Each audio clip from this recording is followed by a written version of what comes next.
One. Good evening, everyone. My name is Mark Zuroff. I'm sitting as chair tonight. This evening, the Zoning Board of Appeals will be dealing with 108 Center Street. Before I begin, I will confirm that all members and other persons, including staff, are present and can hear me. So members, when I call your name, please respond affirmatively, hopefully. Randolph Mecklejohn. I'm here. Thank you, Randolph. And Jesse Geller. Present. And from the staff, we have Maria Morelli. Present. And I guess that's it for the staff. So we are all present. For this meeting, all speakers should identify themselves by name prior to speaking. This hearing of the ZBA in open session is being conducted remotely and in a manner that is consistent with the legislature's extension of the provision initially made under Governor Baker's March 12th, 2020 executive order concerning the now expired state of emergency in the Commonwealth due to the outbreak of the coronavirus. This body is authorized to meet entirely remotely so long as adequate public access is provided. Adequate public access does not include public participation unless such participation is required by law. This hearing will likely feature some public comment. For this hearing, the ZBA is convening by video conference via Zoom, as is posted on the town's calendar, which identifies how the public may access the hearing. Be advised that this hearing is and that some attendees may be participating by video conference. Accordingly, please be aware that others may be able to see you, and take care not to screen share your computer. Anything that you broadcast may be captured by the recording.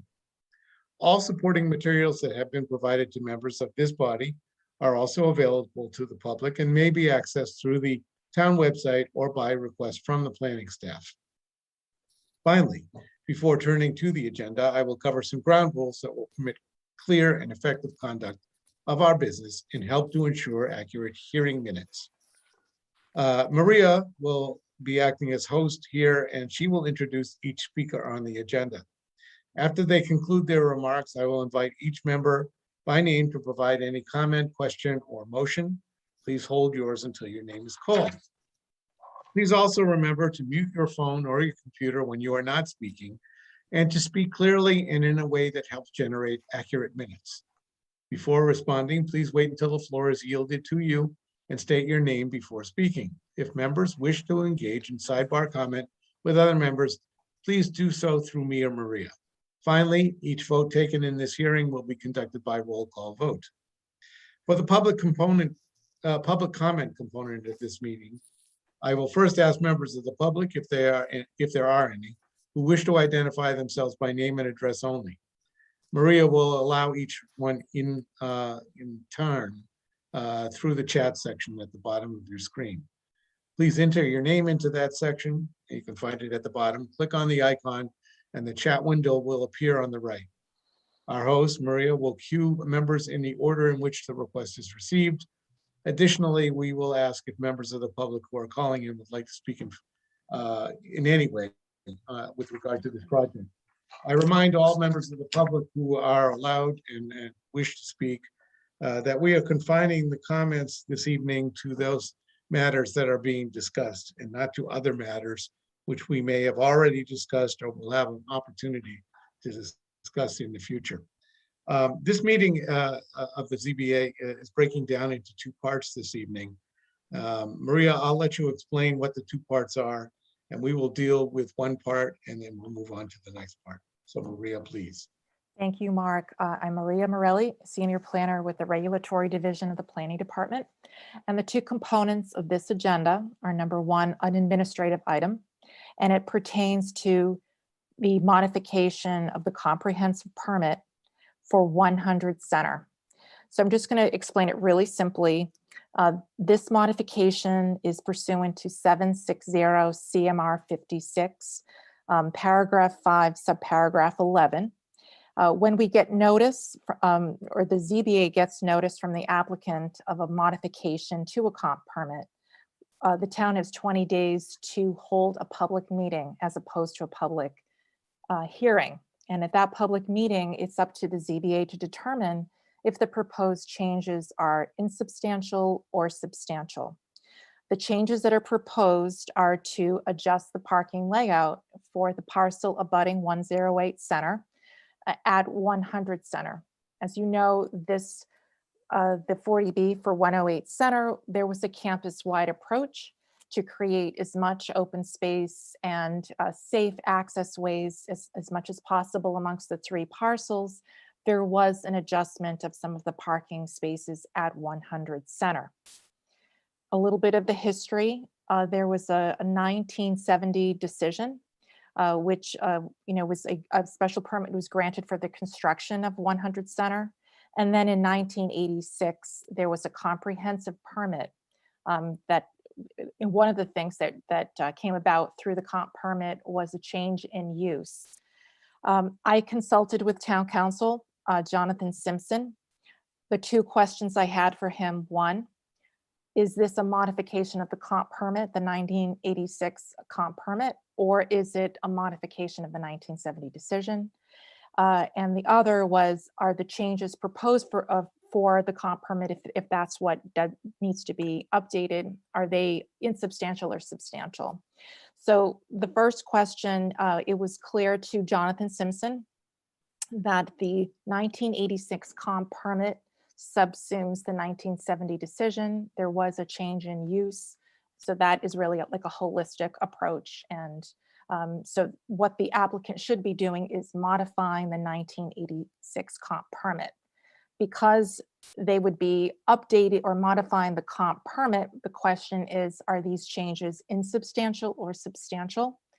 And reviewing the scope as well as some of the criteria, the criteria under 760 CMR 56.0 subparagraph 7 and paragraph 7 subparagraph 4. It's a partial list of criteria for substantial versus insubstantial. It's not comprehensive. Nonetheless, we have had some experience in town with a variety of changes, and town council felt that these changes were insubstantial. I also consulted with the building commissioner regarding what we were getting in terms of materials. We got before and after plans for 100 Center. It was very clear to the commissioner and to me that the terms for the 1986 decision, that is that 100 Center would have 39 parking spaces, and up to 14 of those spaces could be at 112 Center. That the 100 Center will still have 39 spaces. There will be 28 spaces on the site for 100 Center. 26 of those spaces would be used for 100 Center. The other 2 spaces would be the handicapped spaces for the exclusive use of 108 Center. And there would be, because of that, about 8 spaces are removed. And we'll show you on the plans, this is difficult to explain it as a narrative. The spaces that got displaced would be available at 112. And that certainly is within the parameters or the condition for the 1986 decision. So Dan and I are satisfied that the applicant would be complying with the terms of the 1986 decision, and the plans we got make it very clear what they are doing. So with that, if you don't have any questions about process or what was submitted, I will turn it over to Jennifer DePazzo Gilbert, who's the attorney for the applicant.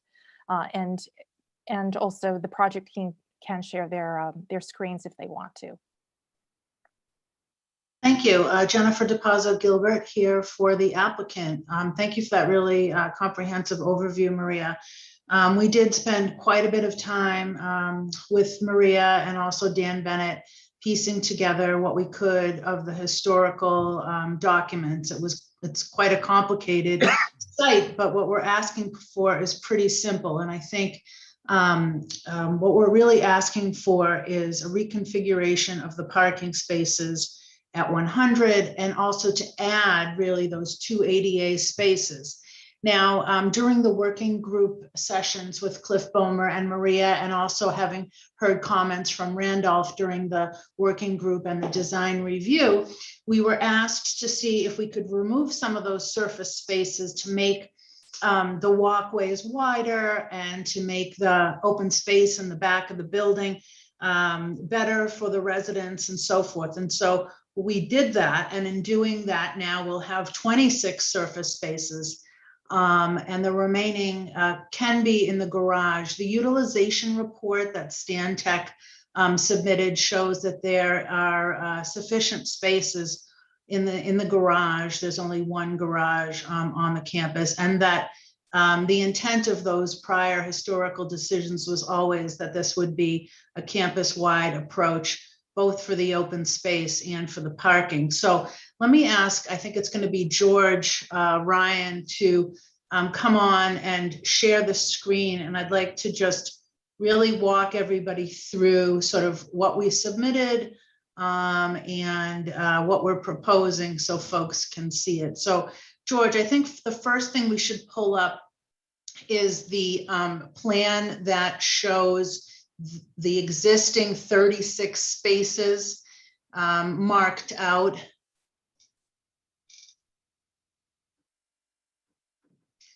Great.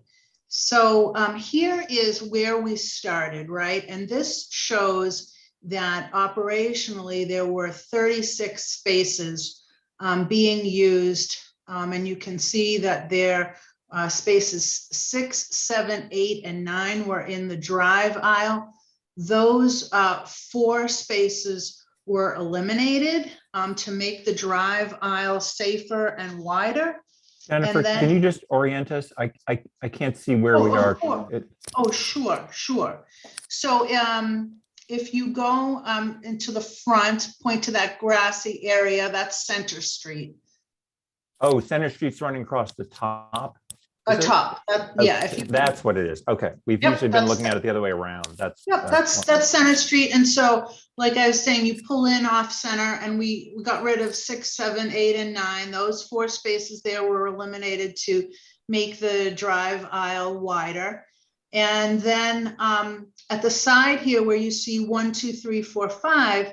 That's the area we were asked to look at to widen the walkway, remove those spaces, and put 2 ADA spaces there that would be dedicated to the 108 residents. And you'll see that in a minute in the proposed plan. And then also in the rear, near what's marked now as space 15, I believe, and correct me if I'm wrong, George, we're asked to reconfigure that area to make the back walking area, and as you go around to that open space in the rear of the proposed building, a little bit wider and a little bit nicer for the residents. So that total of 8 spaces then were removed. So then that brought us down to the 28 total. Now, if we could go and show that now in the reconfigured, what we're calling the easement diagram. Okay, great. So now you see you're coming off of Center, right? We got rid of the ones that were in the drive aisle. And we also, on the right-hand side where the 5 were, those have been reduced, and those 2 spaces there, 27 and 28, we're asking that that be part of the insubstantial determination to modify 100 to allow those 2 additional spaces on the 100 lot, but dedicated to the 108 Center Street building. So after eliminating the 8 spaces, we now have 26 surface spaces here. And those have been marked and numbered. And if we go to the garage, the one existing garage on the campus, and go to that plan, it shows the 64 spaces that are available in that garage. And the original permit for 100 did say that up to 14 spaces could be in the garage. So a little bit complicated, but simple insofar as I would have to agree with town council that what we're requesting here is really an insubstantial modification to add those, to allow us to add those 2 ADA spaces. And operationally, you know, parking has been shared, and really currently the 112 garage hasn't been used by 100. And George can confirm that all of their counts and their utilization report and numbers show that there's sufficient vacancy and availability should the need arise. But honestly, we don't think that they're even going to be used. So we are both happy to answer any questions that the board may have on this particular request to modify 100 again to add these 2 spaces. I see. I don't have any questions. I just have a compliment for Jennifer for doing such a good job of making it clear, very clear. Thank you. Randolph? Just one question, Jennifer, this is about the 2 accessible spaces, you know, alongside the property line. Does it matter? It might not matter whether, you know, in the actual construction, whether those built spaces land on one, you know, completely on the 100 side of the property line, or is that not meaningful? You know, they could straddle, you never know where the line could be 6 inches either way on this drawing. Right. So I think as long as we have, what we did was, this was the recommendation of the building commissioner, was to keep the waiver list for the reduction in parking, but also to note that they straddle the line and could be partially, they're mostly on the 100 lot. I don't think it matters, but it's definitely something that if it did matter, when the time came, we could come back and modify the permit if the building commissioner thought that was needed. But right now, we think it could be inches or not. We show it right over the line. So I don't think it's a big issue. And if it is, we'll correct it. Right. I mean, in any case, they're clearly designated as for the use of 108. Yes. So, all right. Thank you. That seems fine to me. And my comment is simply this, that with the prospect and the requirements, which I believe will be imposed, that you will have cross easements for all 3 properties in terms of not only parking, but use of common spaces, that you can simply include within those easements any encroachment that those spaces may have from one parcel to the other, to the extent that they exist, similar to what we do ordinarily in condominiums, where every unit has access to every other unit as far as plumbing and electrical supplies are concerned. So I hope that you'll take that into consideration. Oh, yeah, that's a good point. And, you know, we will also need a survey, and then it will become very clear exactly where they're located. Right, but of course, you know, surveys can be inaccurate too, but the easements can cover that to the extent that there is an encroachment. Okay. Just to clarify for the public as well as for us, so it appears that, notwithstanding the fact that the parking spaces are being shuffled from one parcel to another,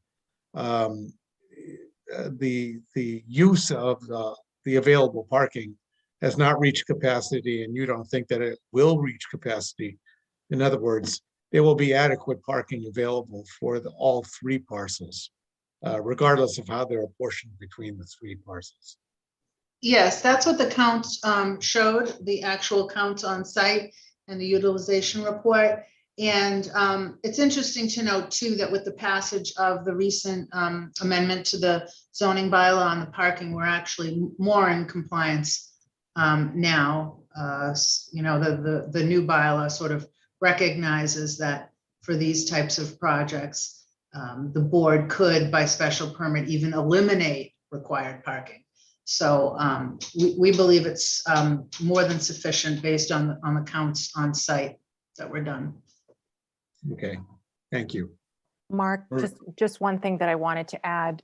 It was one of the comments that Jesse Geller had in reviewing the decision for 108 Center was to make sure that the landscape plans reflect the regrading or the intended regrading of the field at 100 Center. And I feel comfortable that sheet C200 in the comp permit plans for 108 Center do say that that area will be leveled. It doesn't say how it will be regraded. But if you wanted just to include a modification in this decision that that area will be regraded, that's just a consideration. And I extend that to Jennifer as well. Is That's that a fine. matter, is that a matter for modification, or is that something that we can address in the cross easements agreement? Well, it's just something that we want to see in the cross easements agreement. I can add that to the condition, that is reflected in the cross easements. Either way, it doesn't matter as long as it's memorialized. Okay. What do you recommend, Jennifer? Do you think we need to include that modification? I think putting it noting it in the condition in this decision for 108 is fine. Okay, I'll do that. It's got to be done either way, so. Yeah, I'll put it in 108 then, no problem. Okay, so if I'm not mistaken, then the next order of business is for the board to take a vote on whether the proposed change is substantial or insubstantial, so that we can put the 100 decision to rest. So with that being said, unless I'm contradicted, I will, from the chair, make a motion that we vote on that concept. And in my opinion, the proposed change is insubstantial, and so I move that the board find that to be the case. Jesse? Number of parking spaces isn't changing, so I believe it is an insubstantial change. Thank you. Randolph? I agree. I vote in favor of your motion, Mike. Okay, so it is the decision of the board that the proposed change is an insubstantial modification of the decision ending on 100 Center Street. So we can move beyond that. Thank you. Thank you. Okay, so the Okay, next. so now so Go go ahead. ahead, Mark. Maria, No, go, that's okay. please. I don't want to take it No. away from you. Not at all. We are going to turn now to 108 Center. We're going to look at waivers before we look at the draft conditions, and I will share my screen if you just give me a moment.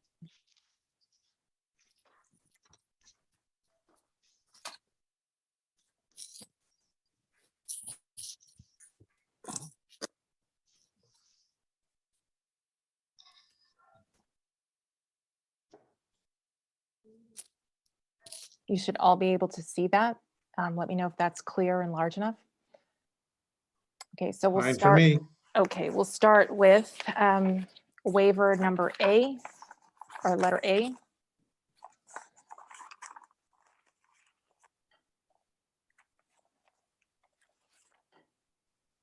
Want to take comment from board members on each one? It's really what we're looking for here is really just like a yes or no. So if you just want it, we can go through each entry, and then you can just confirm yes, that you want to grant the waiver. Okay, my vote is yes. Jesse? Yeah. So before I vote, I'm just gonna give out a global comment, which is gonna reflect my votes on the waiver items, and it's universal. I don't think it's any surprise. I think that this project is shockingly large, and it's reflected in the waivers request. And what floats my decision here, and this is why I'm saying this, is that is a 100% affordable units for senior housing. That is what makes it for me and allows me to say yes on a sheet like this that essentially shows an entire lot taken up by a building. So yes, and that same response will be true as we trickle through this. We understand that. So the ends justify the means, in your opinion, and we understand that. The ends justify the means as interpreted through 40B. Right. Okay. So I think that's a universal yes on A. B, Okay. I have no problem with it. And Jesse's perspective is, I share that perspective. Many times we have stepped outside what would normally be approvable, but 40B gives us little latitude in terms of stepping down on a project. But in this case, it is a 100% affordable project, and that has to weigh in our decision. So.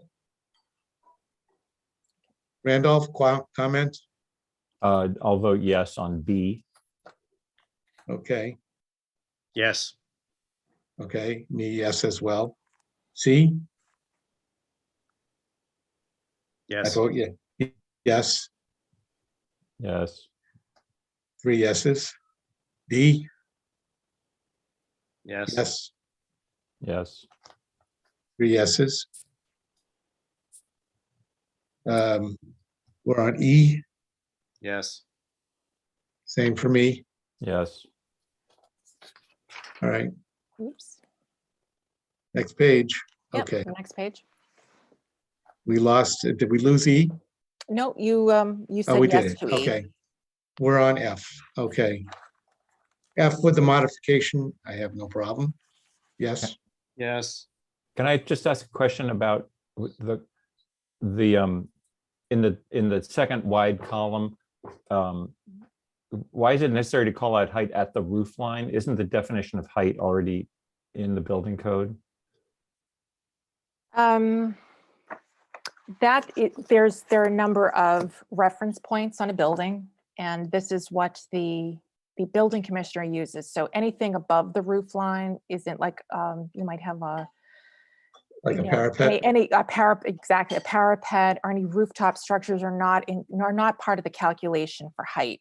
And that's why it is clear, it makes it clear how the building commissioner, what method the building commissioner uses. Does that help, Randolph? Sure, yes, if this is making it clearer for the building commissioner. In any case, yes. I just had a question about it. Okay. All right, before we proceed, I just noted that there was a comment made on the chat.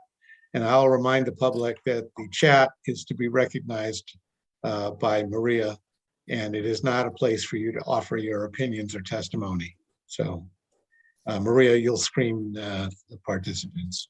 Yes, I will. Okay, so F is yes. F is yes. Okay. Okay, G. Again, I have no problem with it, with the modifications. Just one question. Mhm. What drives the height of stair 2? Why is, Why is it a 10.7? yeah, That sort of, I'm not sure if the architect is on the panel. The architect can explain the Yeah. height overrun. Sure, let's, maybe we can turn that over to Janice. Hi, Janice Lamayak with Icon Architecture.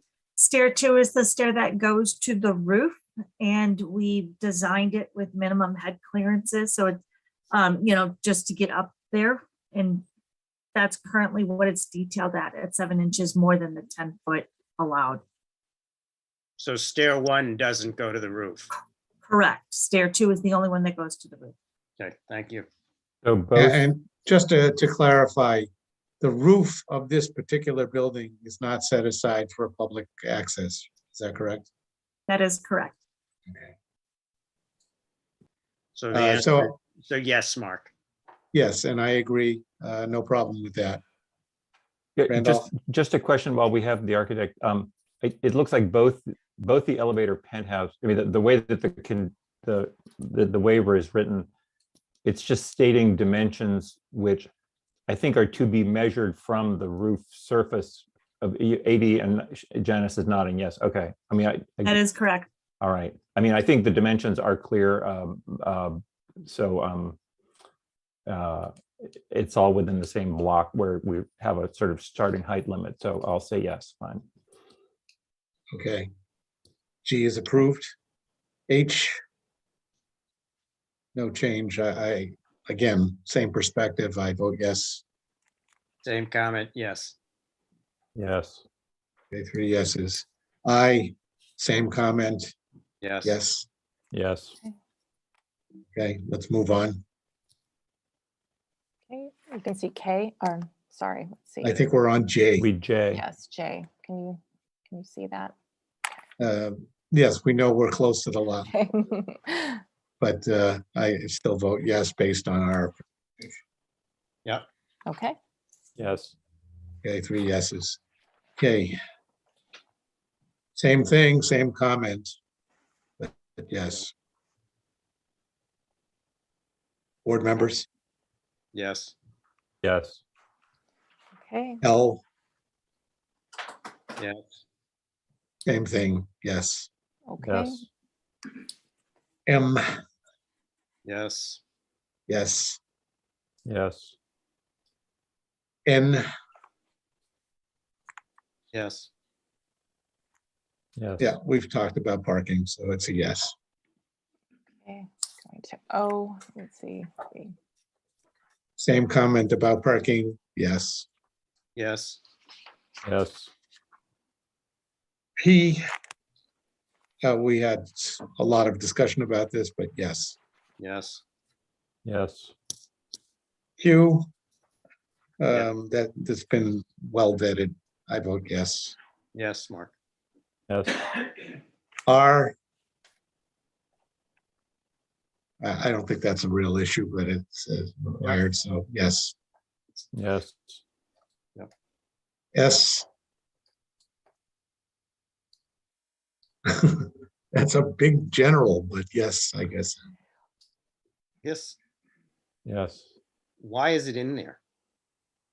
Yeah, Well, that's a pretty the- blanket waiver.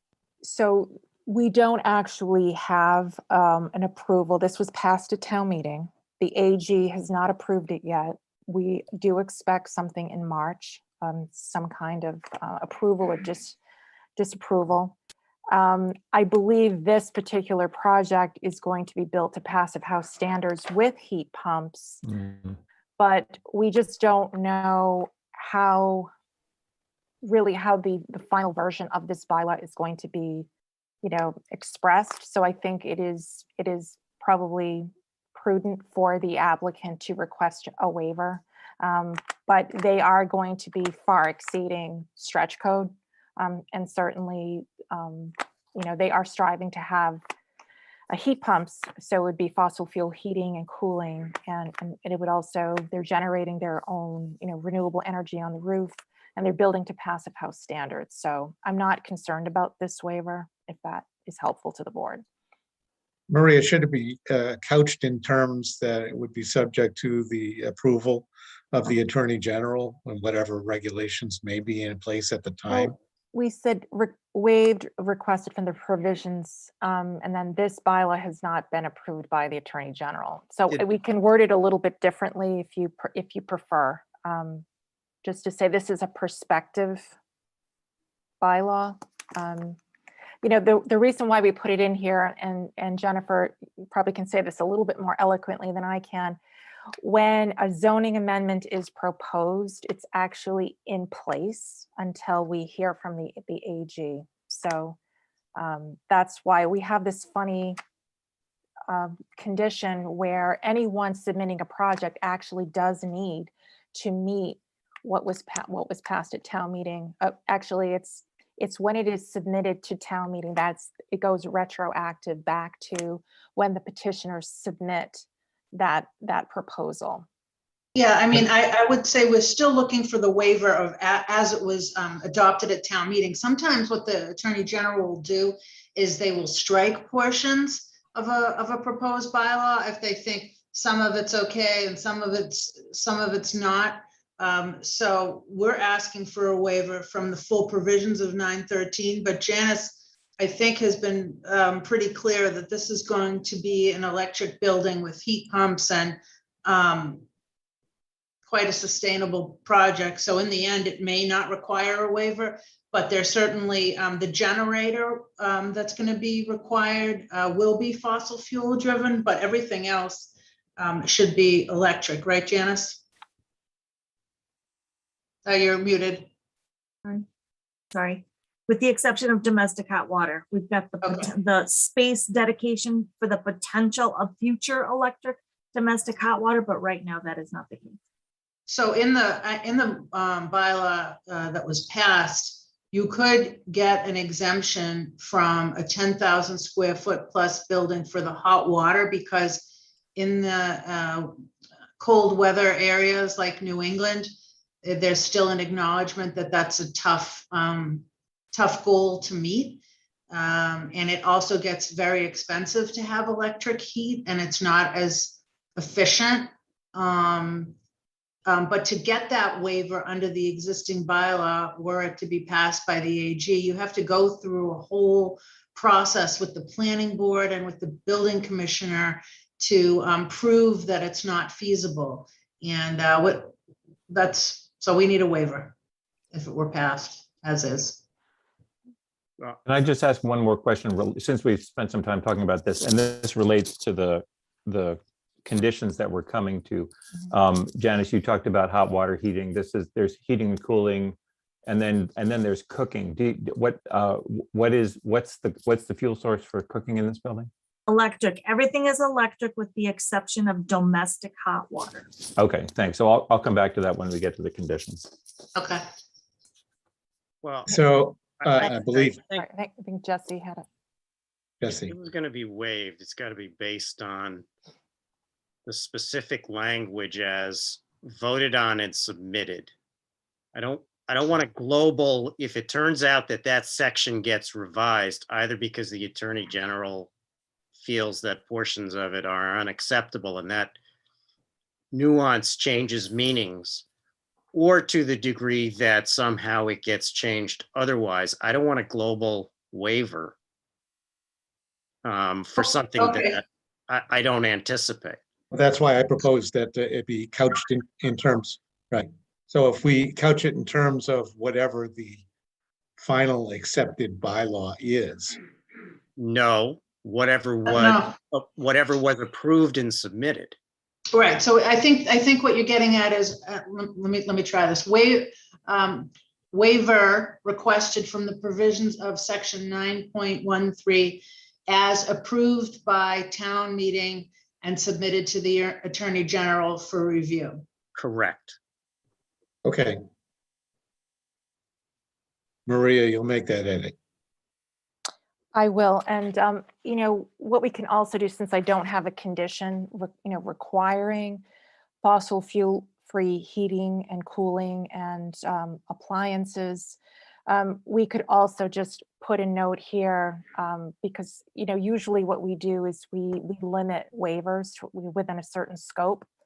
And if there's not going to be any change to the heating and cooling and the appliances, we could also just note that in the waivers. Or we could make it a condition. Because I still think that, this is going to be fossil fuel-free heating and cooling, and that is a big deal, and we would want that memorialized in this decision. I think it's appropriate to put the language we just talked about in the waiver and then address that in the condition. Okay, that's what I was asking. Like in the condition, it would say something to the effect of, with the exception of domestic hot water. Right? Right, exactly. Yeah, Do we not exactly. show sourcing of services in any of the plans that we have? These are Yes. schematic drawings, Jesse, so we are not, Yeah, I don't- it's not. I don't think we're at that detail yet. Yeah. Jesse, that's the next step. Okay. All right, so subject to the change, it's a yes. Yes. Yes. All right, T. That's demolition. Sadly, I like the building that's there. Actually, I think it's a lovely building. Well, you can take a picture. Thanks. I think that it's a grant from me. Yes, without sadness. All right, we're at you. So, I will say on the last two here regarding the fees, regarding the comprehensive permit, that would be within the ZBA's purview. And I consulted with Polly, and all she said was, we have not done this. So, Well, we have. Well, wait, We have. right. We have at 32 Marion. But I forget Jennifer's explanation, and I just want to acknowledge there is in fact a difference, I guess, between 32 Marion and this, obviously. right. Yeah, yeah. So we've done it for 32 Marion, and the town has made a distinction there. On this one, I do agree with Maria that the 40B filing fee, the jurisdiction for that falls to the ZBA. And Maria and I talked about the building permit fee, and I'm fine with her and her decision in consultation with the folks on the town side that if we want to get the building permit fee waived, we would actually need to go to the select board for that, so you can take out V. Maria, that's what your Right. So determination was, right? just to clarify what the distinction is, for the building permit fee, it's the Housing Advisory Board that advises the select board on financial issues pertaining to projects, that the town, contributes funds to. The distinction between this project and 32 Marion is that 32 Marion is a Brookline Housing Authority development. And the select board has waived building permit fees on BHA projects, which this is not. JCHA was not. So yes, we will, strike V. Regarding you, I honestly, I did not work on 32 Marion, so I don't know if, because 32 Marion was a BHA project, that, consistent with what the select board would do with the building permit fee, if the ZBA, that's the reason why they waived the fee for the comp permit.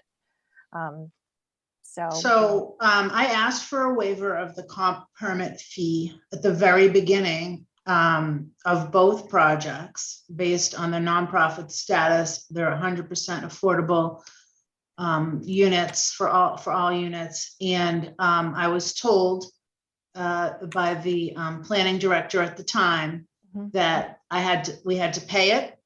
And if the ZBA wanted to waive it, we would get that feedback.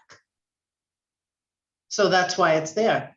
Right. So, okay, I just wanted to give the board just some explanation of like why 32 Marion was treated differently. Oh, yes. I don't know if other, like I said, JCHE, if the ZBA waived the comp permit fee on that particular project, which all. Yeah, so that was my project too, but I'm sorry, I don't remember right now. Okay. All right.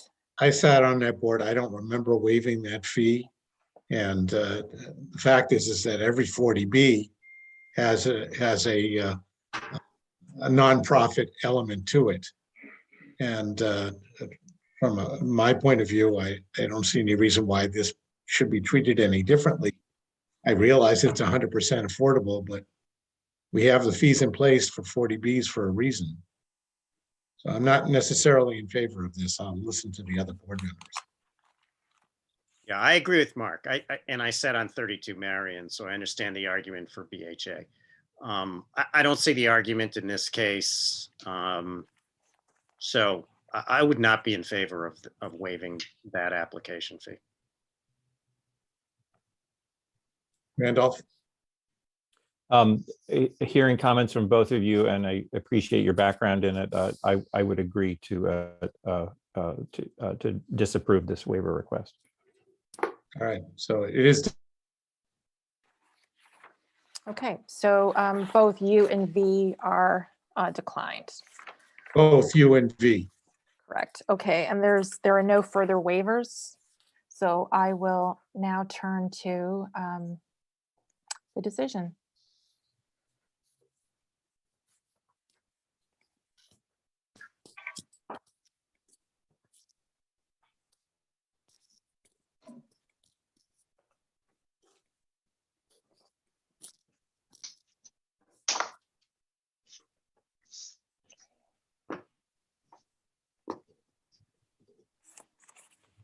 Well, you've got my comments.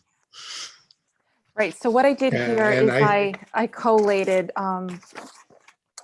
Jennifer's comments. That's why you'll see red bold. I just wanted to distinguish a little bit more easily because the colors were so close. That's the only reason why I used bold for some edits. I'm just going to come back to my, question about cooking fuel. It appears first in this paragraph number 2 under procedural history. I don't actually know if it's a condition later on. Maybe somebody has read this, word by word to know about it. But this is the sentence where we see, constructed with fossil fuel free heating and cooling. And I made a note. Let's ask about hot water heating. Ask about cooking. I don't know whether, I appreciate what Janice said to clarify the design of the project. I don't know whether this is either an appropriate place or the only place to note that it's not just heating and cooling, it's also cooking energy. That's a good point, because what I'm trying to do here is define like the project. So we can certainly add cooking as well. Okay. But I think that it might be just even more clear, especially for the building commissioner. Sometimes people just don't look at the definition of project and they look at the conditions. I just think I would be redundant because I really do want to clarify that it's cooking, heating and cooling, but we're going to accept domestic hot water and any generators. So I think that I would just like to spell that out in a condition. So that's what I will work on. Fine. Do we need a new one, Marie, or is there one there that you can? I think I might add a condition, or I'll see if I can do like a subpart so I don't have to renumber. Yeah. But I certainly will do that. Maybe not in real time, but I will confirm. Sure. I will do that with. There is a Jennifer. generator condition back there, so that might be a place to consider starting. Yeah, it has to do with like construction. If the power goes out. Never mind. Yeah. Okay. All right, Maria, why don't you lead us? All right. So, okay, under procedural history, this is kind of a boilerplate, has to do with the Pell. And then in the second, under procedural history, I think it's pretty self-explanatory. We're really just describing the project. And I think I might say at this point, I was using a term like the HSL campus. And just so I can absorb this, how you're defining HSL campus. Jesse, you're defining 100 Center and 112 and the site as HSL campus. And I think what I had been doing was treating just 100 and 112 as the HSL campus and then using the project and site separately because it was a little hard sometimes. So I will try to keep it in mind. I was trying to clean up that awkwardness. Right. I was awkward for a reason, but if you've, resolved it, it's probably a lot better. So, but let's just, I'll just keep it in mind when I read the conditions, if the HSL campus does apply to all three. I'll keep that in mind. And I think Jennifer had used CCB. And so she will point out, I don't have that edit reflected here just because Jesse redefined HSL campus. So I'm going to have Jennifer just step in anytime she feels it's inappropriate to use that term if we need to use CCB. Okay. All right. So I'm just going to scroll down a little bit more. Unless I hear from you, we'll just keep the phrasing as it is. Okay,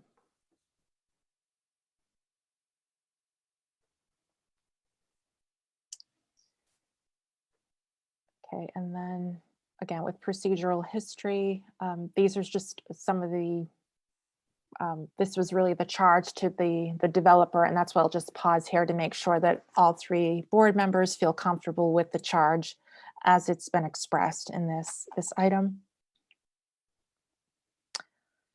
I'll also just say, if you don't mind my commentary, this is where Jennifer started adjusting HSL campus and using CCB. So Jennifer, I would also look for your comments here if it's appropriate to use HSL campus as Jesse defined it. Yeah, I don't think it matters really. I Okay. had just said, I had defined it as HSL or CCB, just because a lot of people know it as CCB. And some of the plans reflect CCB, but we're fine with just HSL campus. It's a technicality. Okay. All right. All right, then just moving down. This 6 had to do with the working groups. 7, of course, has to do with the revised plans, and this is the definition for the project, and that there was also a draft easement, which we're providing as an exhibit, Exhibit 4. That, excuse me, the draft easement plan, that is just a site plan that shows what will be the basis for the cross easements. Maria, in paragraph 7, and this is the first of many appearances of this word, could you find and replace all the instances of handicapped with Mhm. accessible? Yes, yes, yes, absolutely. It's in better alignment with the regulations too. Yep.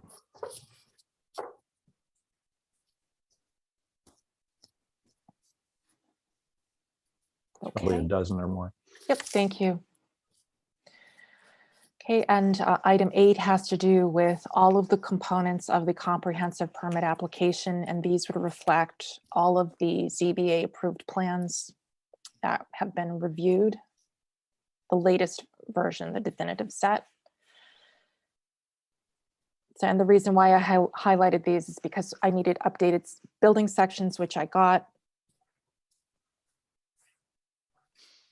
Okay, I'm just skipping down to where maybe you can see my cursor. I had a question or query about the draft easements plan. We are not updating or including the front yard at 100 Center. It is a slope, so it's really not usable open space. And the benches that are provided there are accessible via the sidewalk. Obviously, we'll get back to that should there be any hearings or meeting for this date. If I'm going too fast, just let me know. And then again, 13 has to do with all of the very comprehensive different subject areas that were reviewed during the public hearing. 14, all the advisors that the ZBA consulted. And just some placeholder text.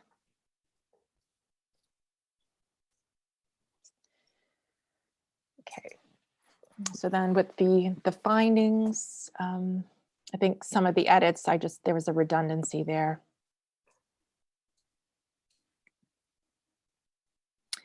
Regarding number 4, this is really the jurisdiction of DHCD. This could change, the mix for the affordable units could change at any time. It's really the jurisdiction of the subsidizing agency.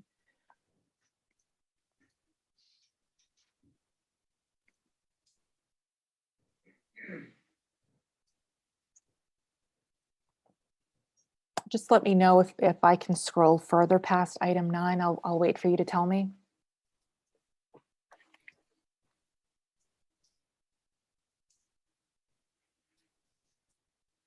You can move ahead as far as I'm concerned. I'm ready.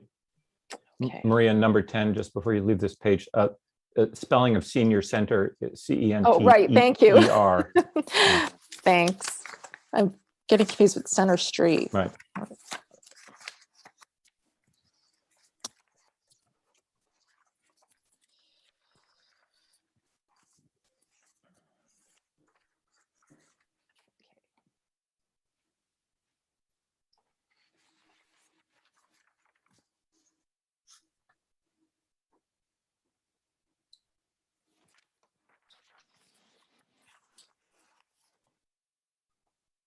Okay, and I do note when we used handicapped, so I will just mark that throughout, Randolph.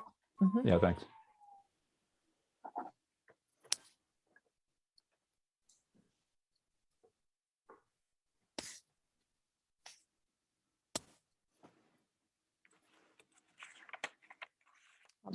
You can give me the prompt. Shall I move on? Yes. Sure.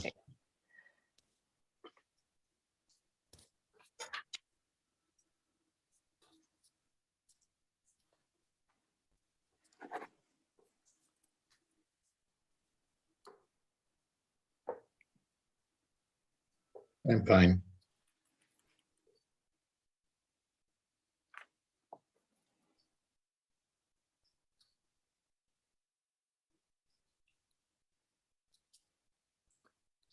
Maria, in 23, in the second sentence, I think it should be the board finds. And the second sentence of 23, the board finds that the conditions imposed. No, the second sentence. As funds. Not funds, finds. Oh, yes, thanks. Sorry.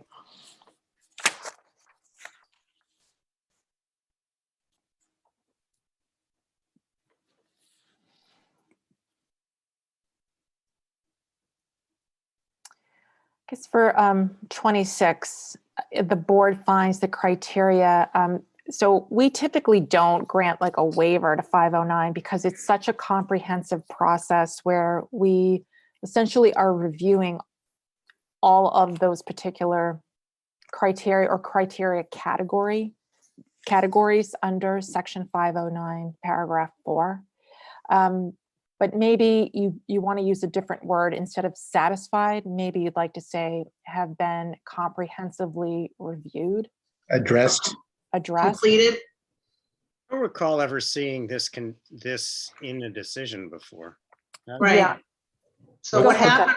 Jennifer. Yeah, what happened was we had it in the waiver list, and Dan Bennett and Maria were like, well, you have satisfied. You really have satisfied it because you've gone through this intensive review of these criteria already as part of the 40B. And so I said, okay, if you want to take it out of the waiver list, I get it, but I would like a finding then that we have completed it. Isn't it in the waiver list though? No. No, they took it out. I had it in the waiver list. That's where it normally goes. Only other sections were in there. It was changed. Sometimes we do put 509 in the waiver list, and we'll take out, there'll be certain subparagraphs that we will So- keep in the waivers list. Right, that's what we typically see. Mhm. You have exclusions from it. So we looked at, just so I'll read it off to So- you. Preservation A, this is under community environmental impact and design standards. A, preservation of trees and landscape. B, relation of buildings to environment. C, relation of buildings to the form of the streetscape and neighborhood. D, open space. E, circulation. F, stormwater drainage. G, utility service. H, advertising features. I, special features. J, safety and security. K, heritage. L, microclimate. M, energy efficiency. And N, specific standards for Beacon Street and Coolidge Corner General Business District. And I think, yeah, that would be. Are there any of those subparagraphs that you would expressly want a waiver from, Jennifer? Yeah, well, to me, 509 is still a special permit. Mhm. And what I'm saying is, we're not getting a special permit, we're getting a comprehensive permit. So I'm asking for a waiver from all of that because I'm not asking for the special permit. Yeah, so you're asking a waiver from the process to obtain a special permit.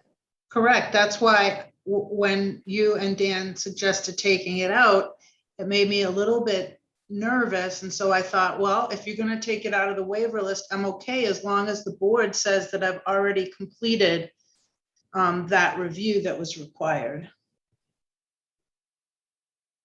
I gotta say, my reaction to this is I would be more comfortable with it in the waiver list too. I really don't feel like we conducted these meetings, I just pulled the bylaw off the shelf here thinking, gee, did we really go through all this? And if we're in a condition, I would rather have us say something like, the board in its review of the project, considered the criteria, in the paragraphs under that section of the bylaw. But I just feel like have been satisfied is kind of too strong. I think some Yeah, of them, if you look I don't- closely I at don't them, I think think I we would would be say waiving them. I don't think I would say satisfied. I would just say have been addressed. Because I think what is important to the applicant is that they don't want to go through this process That's a waiver. again. I think Yeah. I think Jennifer's right. It's a Yeah. waiver. It's a waiver. Okay. So how do you want to word the waiver? Because the building commissioner has not granted waivers from all of the subparagraphs under 4, the community, the design standards. I You would mean- use the typical language. Maria, are you saying that he hasn't given a waiver that He does not grant. encompasses A, B, C, D? Yeah, E, he does not grant waivers for anything that was addressed in the public hearing. Like if you looked at trees and open space, which we did, if you looked at scale of the building, if you looked, you discussed energy. No. Hang on, Maria, I just have to disagree with you just slightly. So the building commissioner isn't granting waivers. What he said was, do you really need a waiver? Because it seems like you've gone through this review. Right. And what I'm saying is we always have 509 in here because it requires a special permit. It is a 509 design review permit, special permit. Mhm. And so I think it needs to be comprehensive in here. I mean, it's nice that Dan Bennett said, I think you've already gone through that review. Mhm. But my point has always been, well, we're not getting a special permit for this. And I think Randolph's right in feeling uncomfortable that we didn't dig into it like you normally would under the special permit process. And so I would just simply go back to waiver D and ask that 509(4) be added and it not be so restrictive in the little paragraph that calls out 2.2a. Yeah, that it's, I'm asking for waiver from 509 period. So I don't think I need to get a special permit. I think this paragraph should come out Well, and it should be addressed in the waivers. okay, I will take paragraph 26 out, but I just want to point out, I'm not going to grant advise a blanket waiver from 905 paragraph 4, because look at the standards. You have stormwater drainage. Would We're you- not, Maria, can you take the one from JCHE? Take a look at that. I don't decision. have that in front of me, but No, I don't mean at the moment, but let's take a look at that and see if the typical 509 waiver language is in there. And see if we can apply it in this circumstance. So a good one to look at might be 1299 Beacon Street, that waiver list, and that says project design approval without design review under 509, except for the following sections. And then it says, 3C2, existing conditions plan, circulation, stormwater, utility, it lists them all out. So the ones yeah, that Maria okay, is that's how I will do it, Jennifer. And I think Yeah, take a look at yeah, 1299 Beacon. that's what I'm going to do. So I'm going to add to waiver D. I'm going to put in 509(4), and then I will have the accepted Exceptions. paragraphs that I feel comfortable with, and that'll probably be something like advertising features and special features. It's just those two really weren't reviewed during the public hearing. Yeah, Yep. I think that's fine. You agree, board members? Yes. Yes, thanks. Okay. Okay.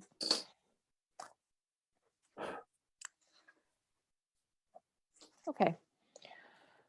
All right. All right. Okay, so that's important. The applicant has had the opportunity to review the following conditions and has no objections. All right, so moving on to the decision statement and the conditions.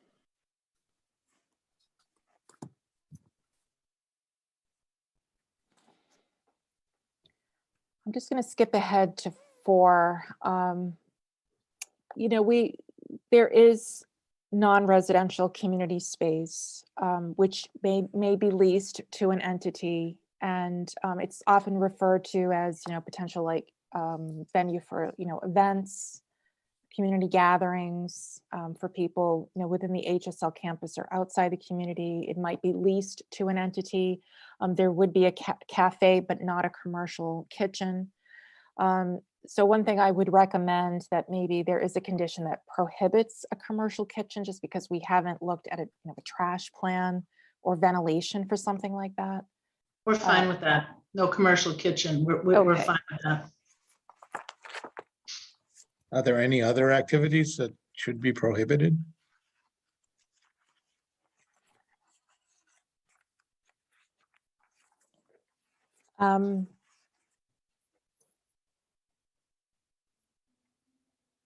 I think that if we were to say no commercial kitchen, that would preclude, you know, like a destination restaurant.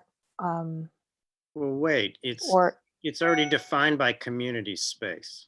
Right. They're not proposing a general commercial space. well, community space, I don't have that definition in the bylaw and the zoning bylaw. I mean, it isn't a use. I mean, do you want to use a term in the bylaw that better defines the scope of the activities that will take place here? If it exists.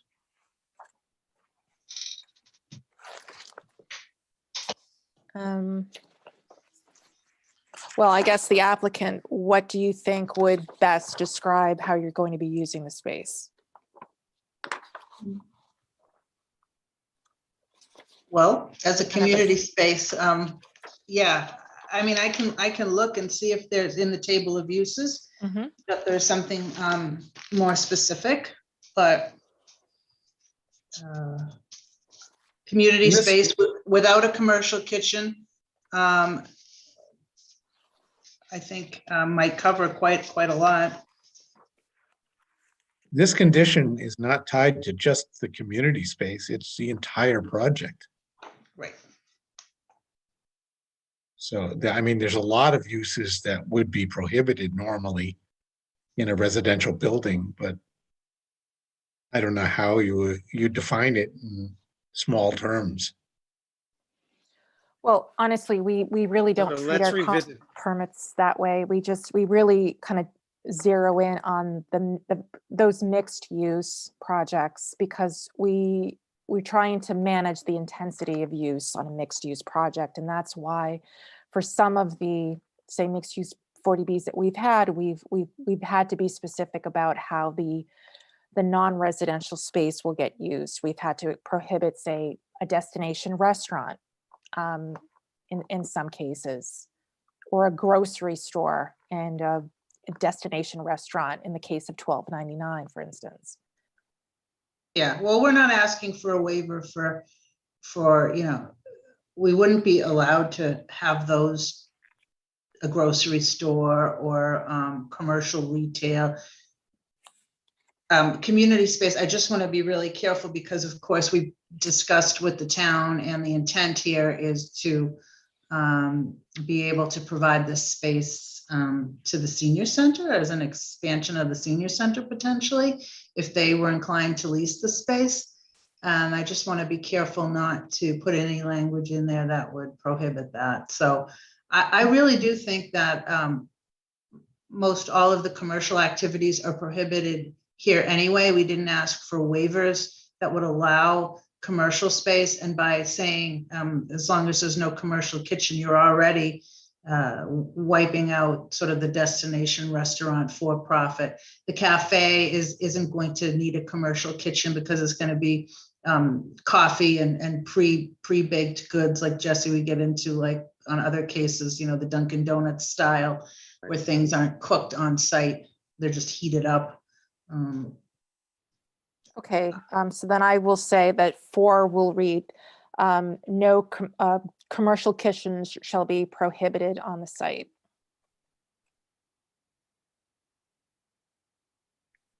Is that accurate? So there is Yes. no commercial kitchen at all to serve the residents? There is no commercial kitchen intended for this 54 unit. Just the site. kitchens in the units? Just the kitchens and the units. Okay, so that's how we will revise paragraph 4. Okay, 6 has to do with the fact that this is the condition that describes that there will be cross easements. We don't have language for the cross easements, but we do have a pretty big significant milestone that prior to the issuance of a building permit, the applicant shall execute the cross easements, and those will have to be approved by town council, and they will have to be filed with registry of deeds, etc. And most of the edits here are from Jesse, so that's any reassurance to the rest of the board. Probably the exact opposite. I was hoping for a little help with this one. Good job, Jesse. Okay, so I'm just going to move on. This is our housing. Okay, and it just so people are not confused with the 20%, that's just a minimum, as my colleague Virginia Bullock explains in this note, which we can keep that note here just so that you know, as people revisit this condition, they have this reminder and don't feel that it's a mistake, because this is a 100% affordable project.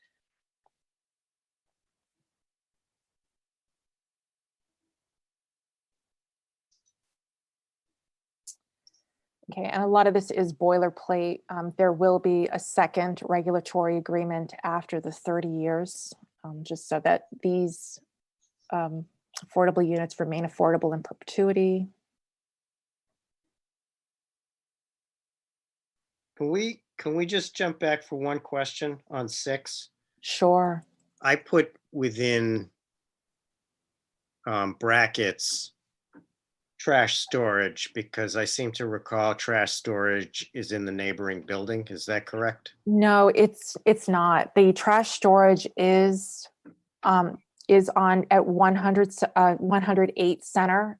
There is like a temporary, I think when they're moving trash, so that Right. it's going That's to be what I'm picked referring up, to. that That's when what- it's going to be picked up. So that's not a permanent storage location.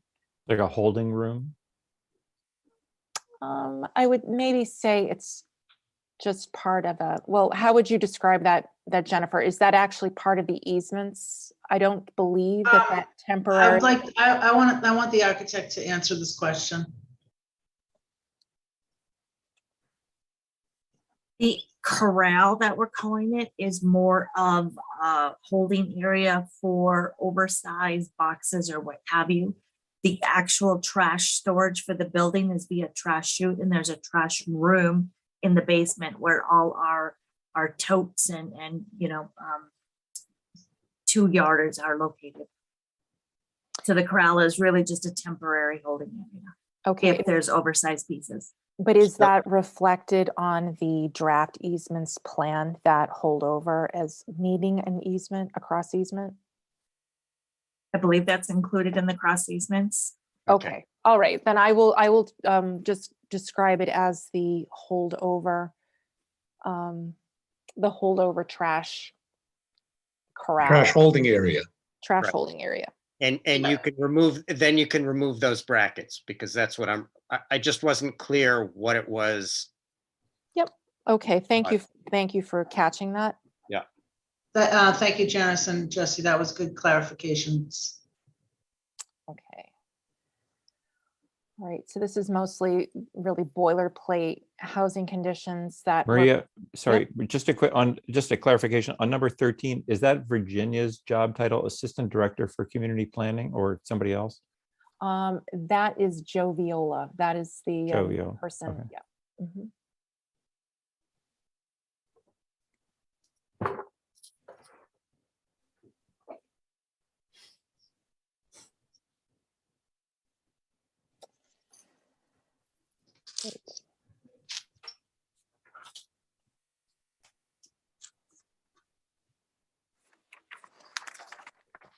Okay, I'll wait for your prompt and scroll when I hear from one of you. I have no comments to what I see. Okay. We're going into Well- DPW stuff. Maria, I have one on 23. Yes, okay. I want to propose adding a couple of words. It says the applicant shall include the final construction management plan of the contract with the project's general contractor. And this is where the add is, and this plan shall be binding. I think what's binding is sort of missing without something saying. Okay, it's the and this plan. This Or you can plan- simply this- say which shall be. Well, but the problem is the general contractor, it would be before the which, and Well, it refers to the contract. it's not the contractor, it's the plan. Okay, so what I'll do is Okay, just say, all right. and yeah, Well, I could just call it a final CMP and put it in quotation marks and say this final CMP shall be binding. I mean, it's fine, but we have no authority over subs. What you're really saying is that the applicant in its construction contract will negotiate with its contractor these terms. Mhm. And in that construction contract, the contractor will agree with the applicant that all subs and subcontractors will be bound by the same terms. Mhm. Right, so we're just saying these are the terms that we want the applicant to include Right. in the contract. In its general construction contract and carry forward, Right, because we don't have any authority over their subs. right. So I could say in the contract with the project's general contractor, which shall state that this final CMP be binding. It's fine. Okay.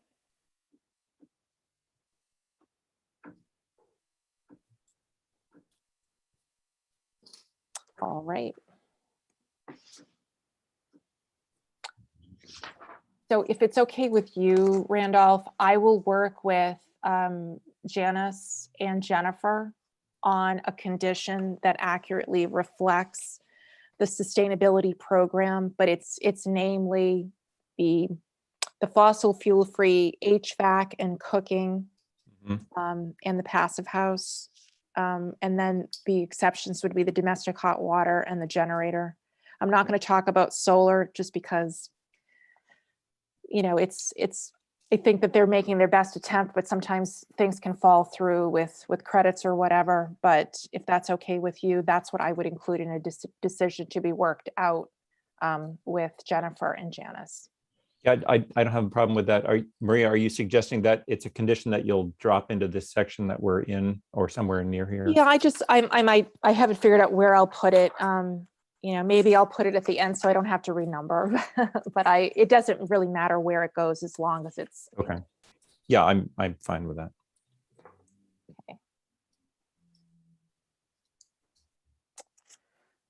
Okay. Oops, sorry. It's 27. On 29, Mhm. Maria, just an expression within the first line of 29. I think it's usually just limit of work area, not of the work. Okay, limit of work area. Okay, so take out the.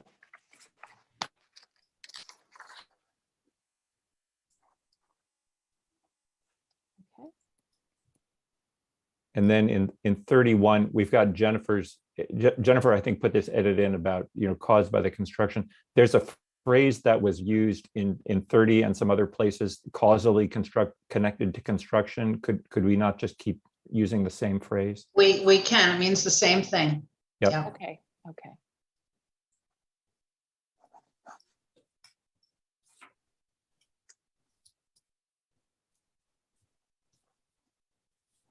Okay, all right. Okay, so 34, all of this is really boilerplate about the shade tree and Bass Historical. 35, this does trigger section 106, and this is the wording that the preservation planner and Virginia Bullock, who's our senior housing planner, they were okay with that.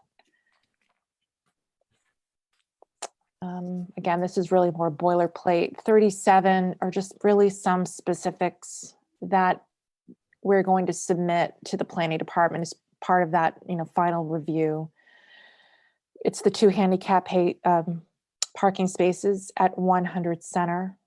And I'm just carefully looking at, this is how we talk about HSL campus, that's okay. The location, skipping down to I think the applicant had 10 bicycle spaces, but since they're not asking for a waiver from zoning, I think it works out to be 11. If they're okay with that, I just wanted to point it out. And then Jesse added that something that also should be submitted is the narrative concerning access to those areas on the HSL campus. I think if it's okay with you, maybe instead of saying at 100 Center and 112, we just say as reflected in the draft easements plan or the cross easements. Because that's really what that narrative. Well, I think the pertains to, issue right? is, I think the issue is there are 2 specific areas where it's not hard to imagine there are controls on access, right? one is say that- like more security access. That's what you're talking about. Well, yeah, and Okay. it's easy. It would be, look, I mean, we live in a strange world, and it's not beyond the realm of imagination for whoever controls those 2 locations, whether it's the roof deck or the courtyard, to want to institute some kind of controls. I just want to be clear. I want to give them that flexibility, but on the other hand, I want to be very clear about, there's access. So figure out how it's going to happen. And Jesse, you're saying it's less likely that that question will arise for example, the little bocce lawn, which is an open site area. Exactly. Oh, I Yeah, see. okay. Okay. And I just need to be clear, because I'm gonna have to come up with the language. So Jesse, what you're saying is that something should be here that says, residents of the HSL campus shall have access to the locations indicated on the easement site diagram, with something like with reasonable security plan in place, something like that. Yeah, I just think you need to think through as a functional manner how somebody's who's living, at any one of the other buildings gains access to a roof deck on whatever floor it is at 100 Center. And similarly, okay, so how's somebody over at 108 or 100 going to get to the courtyard? And Yeah. is there going to be necessity in the future for It's some really kind of- like a security operations plan. That's really what it is. It's just It's a functionality question. that's So- made by operations. So it's also prior- a security question. Yep. So this is, this paragraph starts out prior to the issuance of a building permit. You're going to submit for review and approval all these things. And one of the things needs to be an access and security plan for the easement areas, right? We're going to submit that to the town. Yeah, whatever degree you feel it is appropriate. The key point of it being that even subject to these security requirements, folks on campus wide have access. Yeah, understood. We'll come up with that, Maria. Okay, Yeah. great. Okay.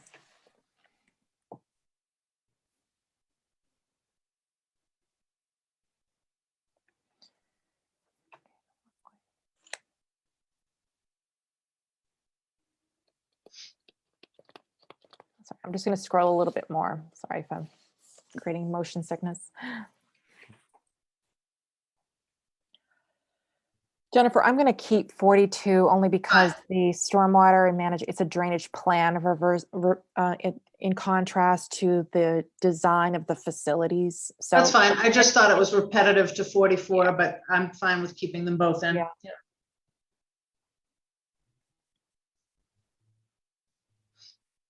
I did check with, DPW didn't have an issue with our taking A out because this was resolved during. Great. Okay. And so again, this is slightly more boilerplate pertaining to DPW. Did you go by the, I know that this afternoon we got Todd's estimate of the 52,000. Yeah, Did you- I didn't go by that yet. I think that's coming. Oh, okay. I know. Okay. I didn't know if you had gone by it. No, I highlighted it. So All right. yeah, it's coming up. I think on the next page. This is just really. Maria, I've got Yeah. a question about 50, and this might be just Uh-huh. for my information, but Sure. maybe it's something Jennifer wants to talk about. What are the factors that drive this no more than 36 months duration, which seems like a long time for construction, but maybe there are a lot of steps that take time, in this sort of final certificate of occupancy process? Well, there is like just working out, I guess, issues with the subsidizing agency. We've had different timeframes, I think, on some projects. So we've had 24 months. I think this was borrowed from another 100% affordable housing project. But I would leave it up, does the applicant think, do you think that's too generous, Randolph? Is that what you're saying? Well, let me tell you what's behind it. I mean, and it sort of depends on what we're after with any condition. But if we were trying to make if we were trying to ensure a reasonable duration of construction for the neighbors who were impacted by it, Right. We would consider the length, but I think we would also write it differently. When you do that, what you do is you say commencement of construction to substantial completion and receipt of the certificate of occupancy, which from a building department point of view is different from the final certificate of occupancy, which appears in some of these other conditions about the units. And I guess I may not know as much, Maria, if you could fill in here about this. Is there a special process for final C of O, unit by unit in affordable housing projects? Or are we just, is this? No, No. it's not going to go unit by unit, but if you're more comfortable, we could accept 30 months if you want to reduce that, Randolph, because the 36. Yeah. To be honest, the thing I'm the least comfortable with is this phrase final certificate of occupancy. And it's just because when you're trying to manage the impact and duration of construction activity, there's always a really difficult to define period between substantial completion and final completion, and where after substantial What would you contract- recommend? I mean, it's, do you like the first? I mean, sometimes they're Temp CO. matches or a temporary CFO. Yeah. I mean, do you, No, I think it's worded correctly. I think the intent is final CO, Yeah. not substantial completion. But Jesse, can I ask, is the intent of this condition to, try to regulate the impact of the construction on the, we are under a construction heading. It's Yeah. trying to deliver the affordable units, because this falls under the 40B regulation. So they're trying to deliver these affordable units within a certain amount of time. Mhm. We're confident 30 months will be sufficient, so if you want to reduce that, Yeah, that's I'm fine. going to change You know, 36 Yeah. to 30. We've talked about this a couple times, and their financing is going to mandate an even shorter period of time. Right. So whether it's 30 months or 36 months, I think Jennifer's concern was that she have adequate flexibility. Given the adequate flexibility, whether it's 30 months or 36 months, I think the end date is final C of O, because that's when the neighbors should have comfort that all construction activities have ended. Right. But, we're not tying this to we're not holding, this to them. And if they go over, it's like, we're not going to take something away. So this is just that they'll make all reasonable efforts. We're just acknowledging this, but We've noted that the applicant can come back for an extension if they need it. Right. And, so, but again, their lender is going to be much more rigid than we are ever going to be. Sure. Yeah. Okay. okay. So just then, And I've got a related question when we get to 56, which is also about C of O. okay. All right. The reason why I say reword 54 is because we're not just talking about the 3 out of the 5 parking spaces. It's actually, I think, 8 spaces. So I'm just going to work with Jennifer to revise 54 to reflect how the plan for 100 Center, the parking, will be adjusted. So I probably won't take up the time here, but as long as you understand what I'm doing, is just to make it just more accurate. Again, that can be addressed in the cross easement agreement. Yeah, I think what we want is let's see, she'll provide evidence. Yeah, I think you're right. I think we don't even need this condition. Yeah, I don't think we do either, Maria. Okay, then we'll I- just delete it. Great, fantastic. Okay, and this was a comment. Oh, right, and so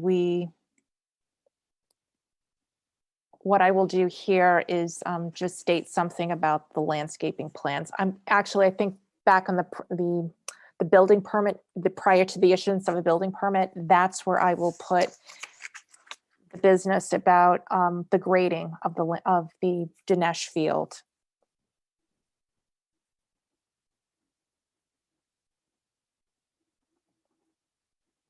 Okay, grading. Okay. Oh, Maria, sorry, I've got something on 56. Yeah. Yeah. So 56 is about the noise bylaw. And my question is whether certificate of occupancy is the right yardstick. I wonder whether really what we're talking about is when 50% of the units are rented or occupied. Because that's when people move in and they turn on their fans and things like, or whatever, or the exhaust is running in the units. Yeah. Because if there aren't individual certificates of occupancy for the rental units, then I don't think this is a meaningful paragraph. I think it's about people living in the units, and then you see whether the building is too noisy. Yep, I guess so. I mean, At You 50%. can go on the assumption that when they Um, get a C of O, they're going to rent them. yeah. Why do I feel like I want to keep it issued? I think Because we, this is what the building commissioner wants.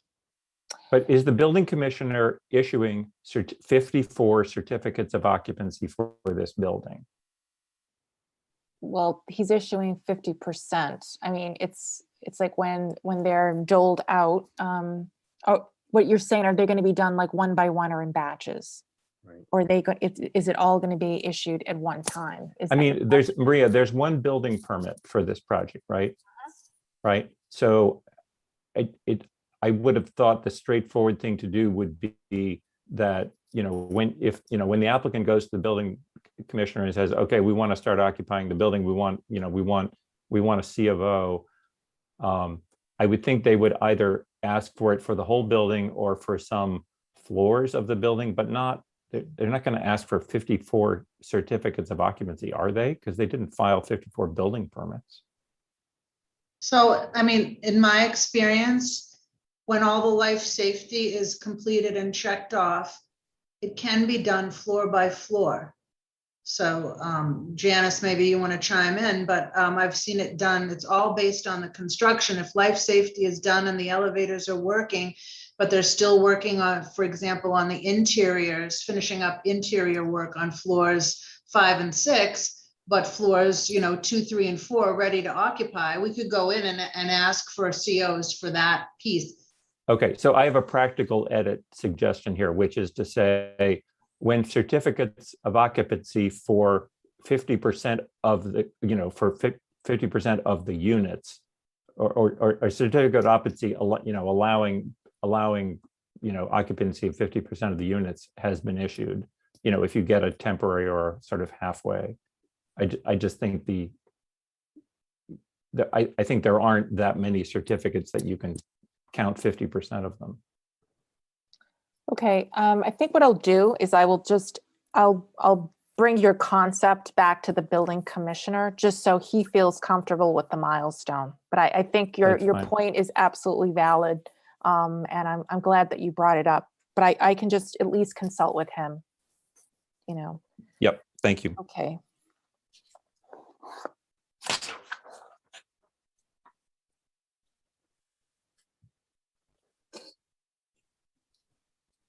Okay. All right, I think we are getting close to the end. So yeah, 61 has to do with, so I got an estimate. So there are two components here. One is the reconstruction of the public sidewalks, and the town is happy to have the applicant's general contractor do that work to the design and specification of the town of DPW. And then B is another public improvement projects, which are ADA compliant wheelchair ramps, signage, and pavement markings at the intersection of Center and Fuller Streets. And it's part B that we got an estimate of, I think it's $52,839. So I will reword 61 just to reflect how the two different parts are being treated, and that we do have a cost estimate for part B. Maria, on part A, is there a definition, or could there be a definition of public sidewalks adjacent to the site? I wonder, does that mean, for example, That means adjacent to 108. That needs to be clear. Yeah. But Jennifer, does adjacent to 108 mean only 108, the street frontage of number 108, and not other things on the block? Whatever we touch in front of 108, which we will be, breaking up the sidewalk there, that's what we spoke to Todd Corain about and the transportation board about, and they were comfortable with that it would be adjacent to the site, 108, period. Originally, we had discussed the entire length of Center, right. And that became, not feasible. And the transportation board and Todd Corain are fine with it being adjacent to 108, because those are the sidewalks that are going to get, going to need the repairs. And I think the vehicle drive into the site, Jennifer, at 100 is probably also going to take a lot of traffic and construction impact, although that is technically not adjacent to 108, it's adjacent to 100. But if Well, you it's going to damage get it, you fix it. it's going to get. You're talking about the ramp. Yeah, that's well, all. there's it's the sidewalk that crosses that entry drive. Mhm. But and this is probably already going to be solved by a civil drawing that shows it in the scope of work, and I just don't remember what that says. I believe it does, but right. we can clarify that, and that the 52,800 and change is for items B.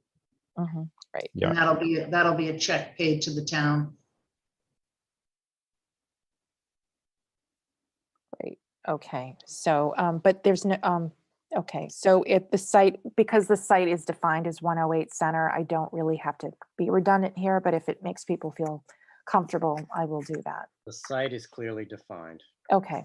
All right. Yep. All right, moving on. I think these edits are really self-explanatory. This really has to do with safety measures and upkeep of the driveways and site distance and trash storage and snow storage. Maria, before you leave the page 62F, Yes. a 4-foot wide passageway. Oh, yeah.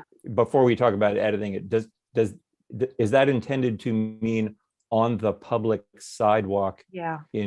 on the street frontage of number 108? Yes.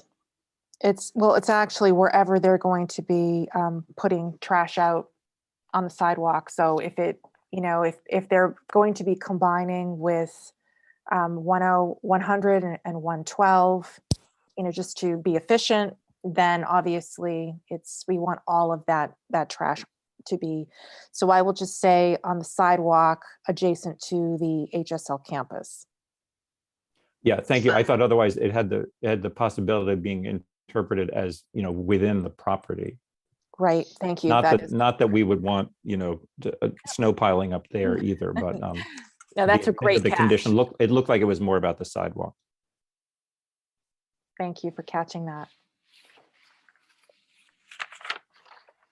Okay, so 63, I had a question about trash for the community space, and it is going to be combined with the residential trash, since it isn't going to be a destination restaurant, and there are going to be touch points, where the health department does have to review the trash and recycling plan. So it really behooves the applicant to have really a trash room that can be scaled up, because obviously the health department reserves its right to adjust the trash plan. So I'm going to just delete, or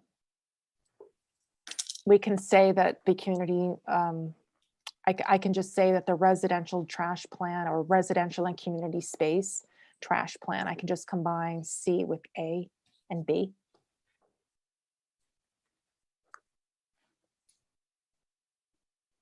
Jennifer, does that sound okay? Yes.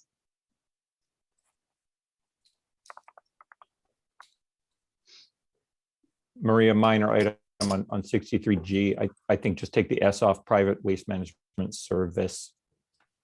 Okay. Great. Okay, again, this is really just more boilerplate plate stuff. You've seen that before. Okay, and then we have our general conditions, and just so I'll go back if you need to see anything, but I just want to point out that I usually just summarize, not as a separate condition, but is just summarize anything that was any of those conditions prior to the issuance of a building permit, because that is such a big milestone, and it really helps the building commissioner if we just aggregate them and repeat them here. And I will do that as part of my cleanup this week. And that's where this will go, those cross references. The exhibits are the notice of the hearing, the terms to be included in the second regulatory agreement, the list of waivers, and then that site plan that serves as a draft easements plan. Those will be the 4 exhibits. And exhibit 2 was something that Virginia Bullock reviewed and revised so that it was consistent with 32 Marion, and also for this particular type of project. And that's pretty much it. Can you go back to 72, please? Just because we're in a general section, not construction, I think it might be clearer to say, shall pay for the town's cost of police and fire details for the construction of the project. Okay. Is that okay, Jennifer? Yes.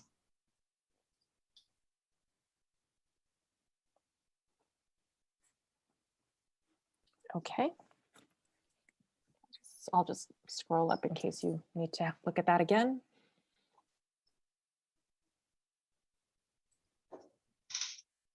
Okay. All right. I think we have completed the review. Okay. So, Is Mark, sorry, just one question about 76, and maybe I didn't notice this before. Maybe 76 is a standard kind of neighbors item. Mhm. It is the meaning of the second sentence in this paragraph just to underscore that it's a best efforts courtesy, but not fundamentally a condition of the project? Right. Yes. All right, thanks. Maria? Yes, so I think that if the board, the next steps for the board would be deliberations. And if you want to close the hearing and deliberate before you vote, it's Well, what. you there can- are some revisions that have to be done and that you're going to do. Yes, And all as guided by our deliberations this evening. So I think it probably is appropriate for us to have one more meeting to review the final, or Hearing. at least to have reviewed the final so that we can vote on it. and sometimes what we do is just, it's really administrative. I'm just saying what I've done on my projects. The board often will authorize the chair to review what are really scrivener's updates. And that is very typical. All right, let me put that out to the board then, and because we do have some language that is going to be inserted. Jesse, are you comfortable with my having final review, or do you want to No. read this? These are not Scrivener's updates. I agree with you. I think just as we've done in the past, we'd like to see a revised version of this, hopefully in advance of whatever the next date is. With the And idea that we will vote on it after we've all read it. we'll review it. And we may have questions at that hearing, and then we can take a vote. Okay. Can And you we give also me- need obviously to see the, how you're gonna revise that waiver list. We'll want that attached to it. Yeah, absolutely. Okay. So next date to meet. What did you pick out? Let's see, do you want to meet next week or, let's see, I'm just trying to think of, When are you comfortable being able to provide us with? I can do that this week. All right, then in theory, I have no problem with meeting next week as long as we have an opportunity. I have another hearing next week. I'm sorry to be difficult. I spent most of last month Jesse. doing multiple hearings. That's okay, that's It's okay. We're okay, just, I we're just understand. discussing, that's all. December 27th is a Monday. We I'm actually fine with had that. that, we had that penciled in if needed. That was our backup. Yep. I have it in my calendar already, so maybe other folks That's do true. too. I didn't have it, but I'm okay with that. I have it. Jesse? Yeah, I have it. Okay, Randolph? Sure, I didn't have any meetings that week yet, but if that works for others, you said the Monday, just to. It is a double check, Monday. Monday, the 27th. yeah, Yes, okay. I can do that. okay. All right, All right, do we have any other business? no. Maria, I will ask you this, and I may regret asking you this, but is there anybody in the, for the public that's jumping up and down and wants to be heard? I have one hand raised, that's Margot Skalecki, so I will promote All her right. panelist. I will only preface our hearing of Ms. Skalecki's remarks that whatever you want to say, and we're happy to hear you, as long as it is confined to the decision and the waivers that we discussed this evening and not about other matters that we've already discussed. So please state what you're here for and who you are. Oh, Mark, you're going to regret saying yes because I have a lot of notes and questions, and I know I'm confused about some things just by being more of a layperson. but I'm very, very bright-eyed and focused on things that I hear in general that don't seem to match up from all the, I've been to a lot of the meetings and I have learned a lot. And a lot of what, and I say this with the most due respect, I'm hearing that it's all this professional talking about a building that's supposed to be fully focused on people that are aging, and just little things that and big things are kind of breaking my heart. And I would like to ask questions and get them answered. And I would like to, I hear the word non-residential.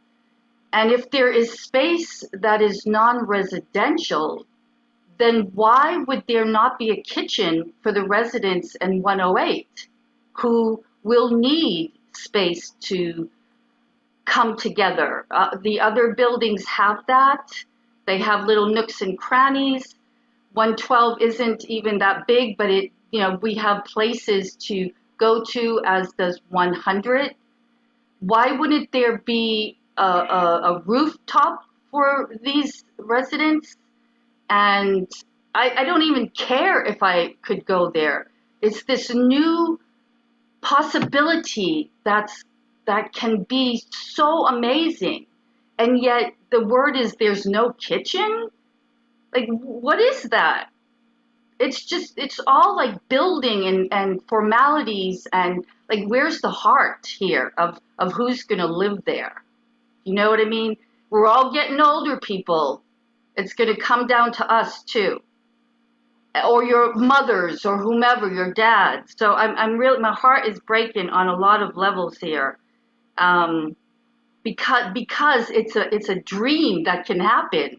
And so why isn't it being the best dream possible that's going to last for so many years? And I could be wrong, Maria. There was so much going on. I was trying to take it in. I don't even know some of the terminology.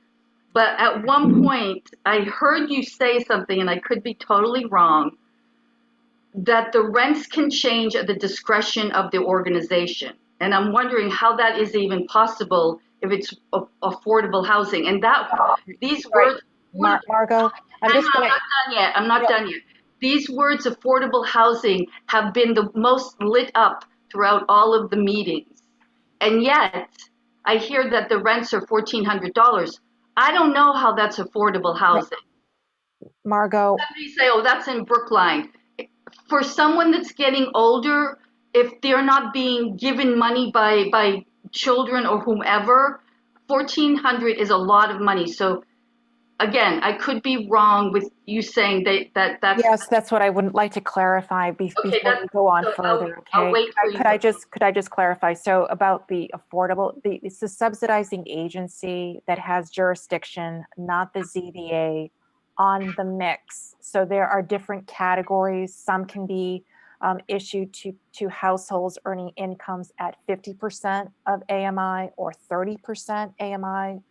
Or 60% AMI, and it's the subsidizing agency that is just determining that mix. I said nothing about rents.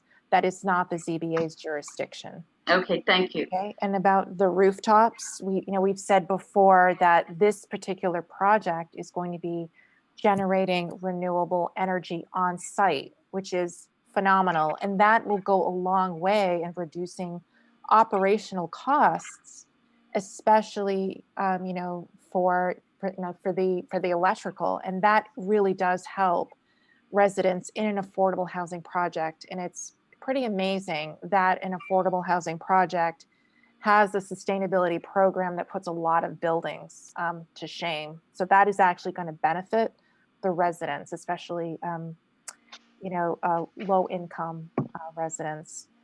And then that non-residential space, it's just that there isn't going to be a commercial kitchen in that space. And that also can, reduce cost and intensity of use. You won't need ventilation to the roof. That will allow for more space for units for residents. So Those were all decisions that were carefully made and that lower the intensity of use, but you'll be able to enjoy that space. There will be a cafe. It sounds like a really nice place for the residents of the campus and the surrounding community. Okay, thank you. I still don't understand about the kitchen. Are you saying that there will be a kitchen there for residents' use, or there won't be? No, it's not. It's not a commercial kitchen, and there's not a kitchen for residents to use. There's going to be a cafe, and I presume that HSL will have employees working at that cafe. And are there other rooms in the building where residents can adjourn to? Do you know what I mean? There's a place where residents can gather and have lunch together or create artwork together. Are there other rooms in there?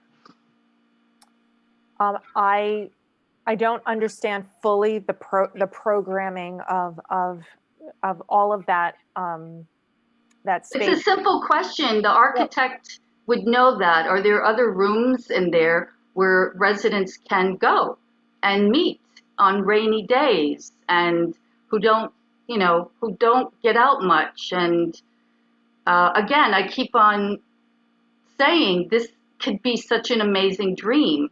And if it's just one floor of nothing, and I know that people are using the green space of 100 Center Street, where a woman who lives at 100 Center Street keeps telling you that you can't see anything.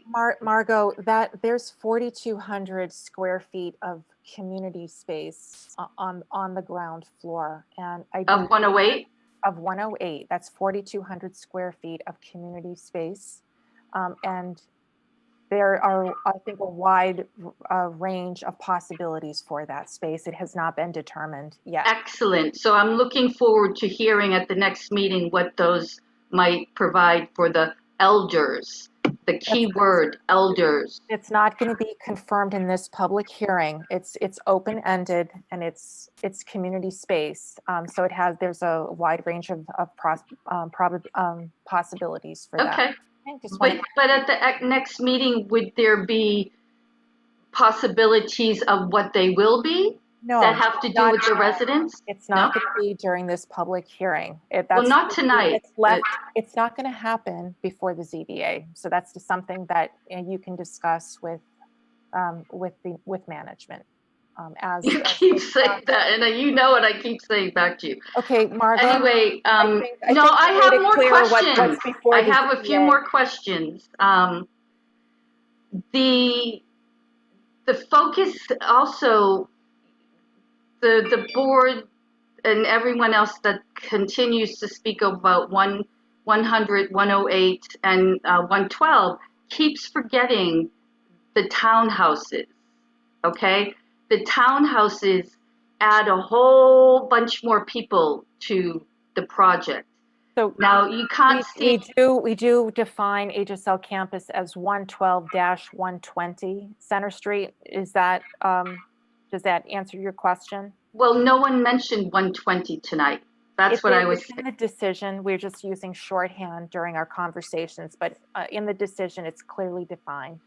So 108, 112 townhouses, it's sufficient, and 100, it's sufficient that the only things that are going to be available to 4 buildings, or more than 4 buildings, because townhouses are townhouses, they're going to be, the only places they're going to be able to have is a courtyard and a roof that you can't see from.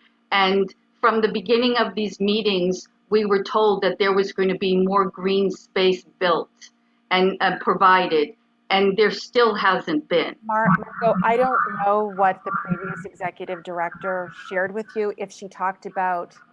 No, excuse me to interrupt. No, this was during these meetings, or I wouldn't bring it up. You can go back to recordings. That was part of the conversation. We never used green space. We talked about open space. Or open space. Well, where's the new open space? Where's the new open space? I'll turn it over to the board. If the board approved this project, or. I mean, is there We- more we've open addressed space? this- There's simple we've addressed questions. this question before, Margot, and you keep bringing it up, and I think that the board has sufficiently answered it. Do you have any other questions? Yes. Is there new open space? You It's have a It's yes already or a been no. addressed. It's a yes or a no. Are there new open spaces, green or otherwise? Ms. Galecki, that's already been addressed. We've addressed it in our hearings. So that's a no. Had That's a testimony. no. It's already been addressed. The So answer it's a no. is obvious. Okay. Thank you. All That's a right. no. And I have, You have one more question and then we're cutting you off. okay, let me make it good, Mark, especially for you.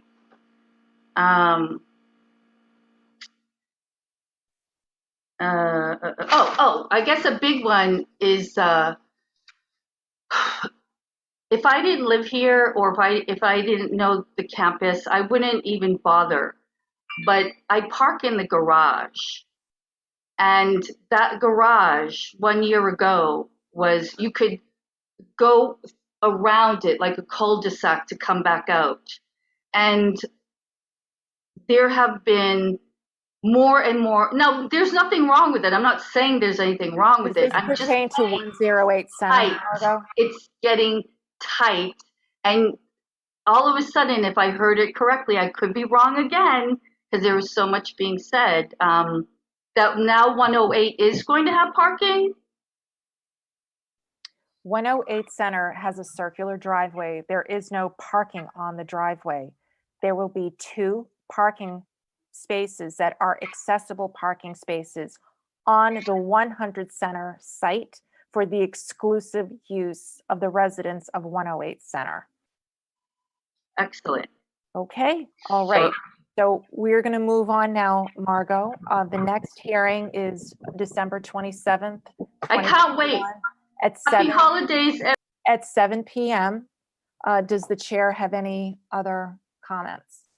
No, I don't think so. I think that we've addressed all issues this evening, and I want to thank everyone who has been here, both listening and speaking. And we will see everyone on the 27th of December at 7 p.m.